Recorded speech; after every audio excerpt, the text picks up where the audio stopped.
this show is called In Conversation With. Yeah, more experience, and you people get a little more better guests and better talking about the things happening around you. Yeah, firstly, I would like to thank you for being here. I just know that your name is Raniya Zulaikha and you're studying in some central university. Except that, I don't know anything about you.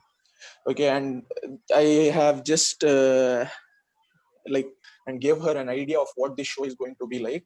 So we will hear directly from her from the video which we had made as a promo video, the viral video, mashallah. So what was her journey like from the beginning till that video, or till that phase, or till that campaign? We'll hear directly from you, inshallah. So I can start, right? Yeah. So I'm from Kerala, Kannur district. So I was I am pursuing my undergraduate course in Ramdas College, which was in Delhi, under the Delhi University. I'm doing political science honors there. So to speak about myself, yeah, so I was very fascinated to be in Delhi, do my graduation, and I was basically someone who was interested into theaters. So Delhi was an option for me. But then when I went there, it was not merely about studying or academics. It went out of it because we see the things happening which was being just heard. We see it happening in our campuses. The way it worked was so irritating because it was so Islamophobic in nature, to say precisely. So that made me or my friends who are from the somewhat same background to not confine to our personal or individual gains, and then to protest. That was the only way out for us as students to dissent. So yeah, we started protesting for various issues. We had, to recall, we had the incident of Fatima Latif suiciding from IIT campus. So that was the first incident which woke us all, because she was so aspirant. She was a great admiration, and then she committing suicide just because of her Islamophobic experiences. Just woke us up because we can be the next. So it was high time we realized that, and then we went onto the street. That was our first experience. We had protest on various issues like Hijab, and then CA was that which came to the mainstream actually. I think there were many incidents which what which laid the base for us to be strong enough to protest against CAA. So yeah, that's the thing happened in Delhi University. And when Jamia protested against CAA, when AMU did that, we had this guilt in our hearts, like what are we doing in the campuses? And then we just came out of a university composed of about 70 to 80 colleges. We have this art faculty which is common for everyone. So we do protest from there. That's the video which went viral. I mean, yeah, I should say mashallah, because we could attend more attention to the protest. And yeah, that's the thing happened. Yeah, mashallah. uh, like this is the thing that happened after you went to Delhi. What I want to ask is, what is your background? How did you get the feeling that you wanted to go to Delhi and pursue your education there? Like, what type of family do you belong to? If I consider myself, uh, like, I come from a bit religious, moderate, I can say it, moderately conservative family. But I never had the thought that I'll go away from my parents and study and all those stuff. Like, like, after your 20 22 years after the graduation, I started realizing that how important it is to get into an eminent university and study there, get the exposure there. So what made you think? And being a girl, what was your background like? How did you get there? That's my actual question. Okay, I don't come from some like something. I mean, basically, I'm a fraternity member now, but then I don't really come from a family like that. Of course, my parents are into welfare party, but then they never forced me because I should literally say this because till 12th standard, I was never wearing a hijab or even to that matter a shawl. And I was to a Christian management school where I was the only Muslim, and to fit into that space, I was liberal in that. So yeah, and that was very privileged. That was so happy, made me so proud enough to be a liberal at that time. But then when, as I've said, it was theaters that took me to Delhi. I was enough passionate enough that from fifth standard I was been dreaming to go to Delhi, and I recall that my father used to um, like teach me wear blankets while sleeping because so that I have to go through trains when I am studying in Delhi. So I was actually prepared to go to Delhi, but then this the story. I mean, there was never like this in my dreams because I was, as I've said, it was so liberal enough for me to not wear a hijab in a common platform, and of course I was believing in Almighty, and I had answers for that, but uh, uh, I was never conscious about my identity or expressing it in. I was never proud of it. But then when I came to Delhi and I saw people who are proud of their identity and who want themselves to be identified as not just a human but as a Muslim, which was beyond these definitions, and they inspired me. And when it comes to questions like Fatima Latif or Najib or anything that we addressed in our campuses, I came to the realization that there was not a single problem with my personal. I mean, the state is not having any problem with me as a person as Vania. But then when Vania starts wearing hijab or when she asserts her identity, there is this problem with the state. So that gave me enlightened actually about how valuable or how important is to how essential is it to express your ideas and your thoughts, because when I wear a hijab, it really conveys that I am against your injustice. I am against it. It really speaks. I don't have to sloganeer. I don't have to specify it. It's visible that I am against all the injustice in the world, and I am for the truth because I'm a Muslim. So that gave me perfect confidence. And when it comes to especially to theaters, which I was on to, I realized that I could feel this Islamophobia. I mean, I could feel this. I could literally feel, or I was going under such Islamophobic experiences, which was then not there when I was not wearing a hijab.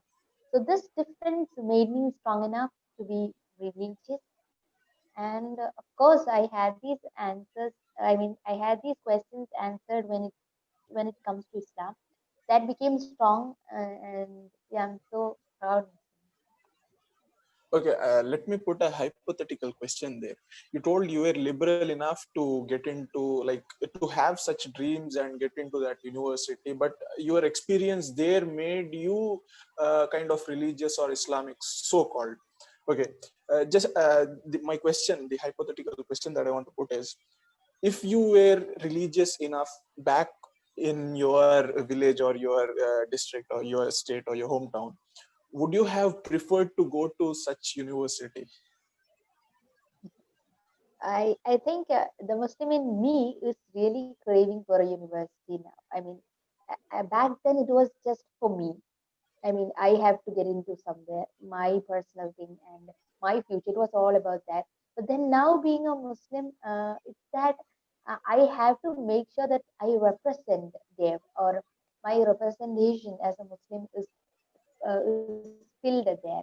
So it became for me as a person was just like a passion to go to Delhi. But when it comes to Muslim now, it has become my duty to be there, to be anywhere in the place where I can just represent. I mean, to be a Khalifa anywhere. So I'll be happy if I was not there in a university too. I'll be happy with anything. I'll be content with anything. But this craving to be in some prestigious institutions to just represent, to just exist as a Muslim would be wrong, I guess. And to speak about my family, they they are of course religious, and but then they understand that choice comes. I mean, it is by choice you have to become a Muslim. So they don't just merely believe in just acting it out, or just like what to say, just to pretend, but they really believe in being your choice, Islam being your choice. So I don't think they would have restricted me if I was religious enough and then decided to go to English. Okay, from the point which you said earlier, you started having that affectionate or that concern after you went to Delhi because of the pressure that you felt. As a person, you were not hated, but as the you when you started portraying your identity, that thing was the that was the pinch that held them. So what I'm asking is, if you had not started wearing the hijab, or you had not shown your identity there, what would have been the scenario? I would have got better opportunities, better experiences, and I would not have restricted to many of these platforms. But it's not just because I started wearing hijab. I saw people wearing hijab being discriminated. So primarily, I was thinking like it was a problem of person, like there was some problem with the person. But then I saw it in many places, and I realized that it's not about the person; it's about the thing they represent. So so that I started to experience. Of course, I was wearing hijab in my school days at certain instances where I had to pretend I was a Muslim. But it was not by choice that I was just wearing the hijab. It was actually a burden for me. But then now when it comes to when it after became my choice, it is now a blessing for me because I am confident about whatever I'm doing. So yeah, that became a blessing. But yeah, I could literally, I would like to share some of my experiences or my observations about these places because like some how it plays, how Islamophobia plays here in very subtle manner that you won't even realize. It's so normalized because this supermarket near my house, my flat, they used to take my, I mean, when we give the currency, they used to just take it back. I mean, they just used to keep it with them. But then when I started wearing hijab, or when I go with someone wearing a hijab, they used to recheck it. I mean, whether it's a fake note or a real. So this, mm, but it's so subtly played that I feel it's okay, it's normal to just judge a person by wearing, by like looking at identity. So, and we have this experience of being rejected from our neighbors, and they don't eat our food. From coming from Was it in Delhi or in Kerala? coming from Delhi, because Okay. especially coming from Kerala, that was something very surprising for me because here, whatever religion it is, we really coexist. But that was not the case in Delhi, and it was very explicit when it was very subtle. But when I started realizing that it's not normal, it became so explicit in nature that I could see it everywhere. I could see people, my classmates, especially the boys, were not allowed to go to Friday Juma prayers, and they had because they had class at the time and they had to prioritize. And whosoever prioritized their religion, they had to lose their class. So yeah, this blatant injustice, and the worst is that they call secular when it is not about Muslims. That's the thing.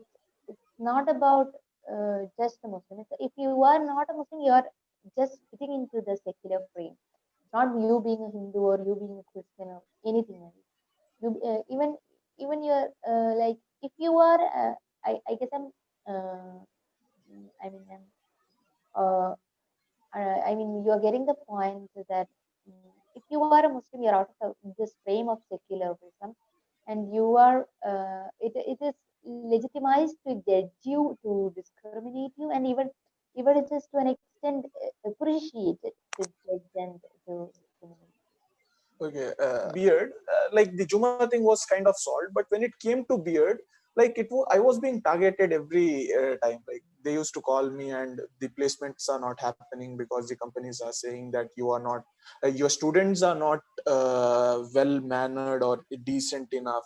So indirectly, they were trying to point me that it's not decent enough, it's not good. So. I didn't know back then. I didn't even think that it was Islamophobic. But turning back and seeing today, I feel it's quite Islamophobic because there were boys who used to come with bangles, earrings, necklace, and nama.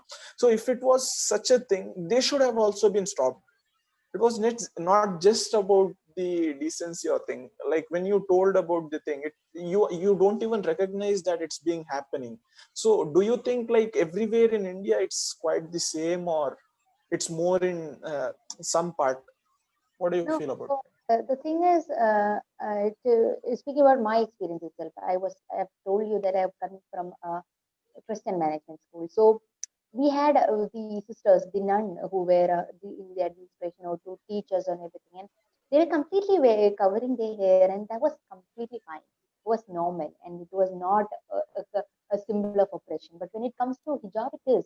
I was never allowed to wear a hijab, and it was a girls' school, so that was fine with me. And back then, I was not. That was never my concern. But then now, when I look back, yeah, it was perfectly against Islam. It was a problem with Islam, not just wearing covering your hair, or not this tiny. I mean, the needle like thing, which is the problem with them. So it is the very ideology it is having problem with. So I was thinking the other day, like the state, or to say the Hindutva government, is trying its best to persecute or to torture the Muslims in the nation. But never I have heard somebody just like leaving his or her religion just because they will be persecuted in India. If you have cross-checked it, it's like people are becoming stronger and stronger because for me, it is the only way out to survive. I like it's the only ray of hope that is left within the Muslim community or the humanity, I should repeat, because and to say it's not just that Islam gives you some resisting power, but to rest or to relax, that okay, you have Islam or you have Allah. It's not that just like that. You have I mean, reason to just survive. But end of the day, Islam itself has got the best. I mean, someone could give to humanity.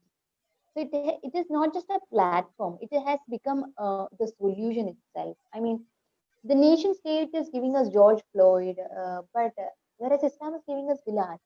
So it has got, I mean, it can't be just confined to a platform, I guess. There was the stage of mind in me where I considered Islam or just as an identity, or as I was being oppressed.